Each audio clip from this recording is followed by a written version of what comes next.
Hello everyone, welcome back to my YouTube channel with another interesting video.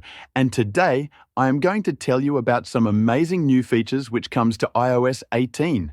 And most of the people are unaware of these features. So without wasting the time, let's begin the video. First feature is button animation. In iOS 18, you can get animations at the screen while pressing buttons. You can see animations at the side of screen while pressing buttons. This looks really cool.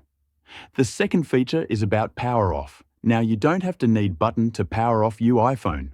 When you scroll down Control Center, this power button appears at the top, tap and hold, and then simply slide to power off your iPhone with easy way without using buttons.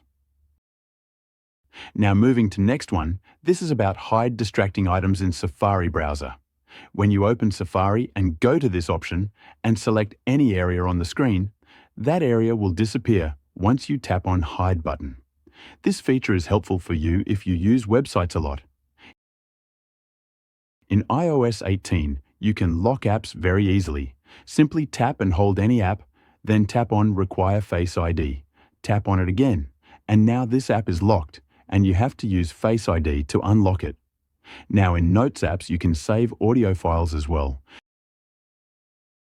To do this, tap on Attachment Option and then tap on Record Audio. Here record any audio and save it for later.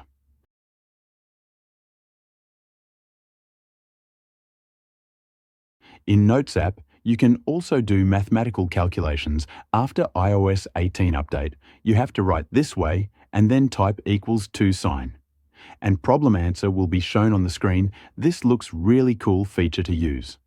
So these are some new and most useful features which comes to iOS 18, and most of the people are unaware of these features. That's it for the video so far. I hope you guys like it. Do subscribe for more videos like that, and I will see you in the next one.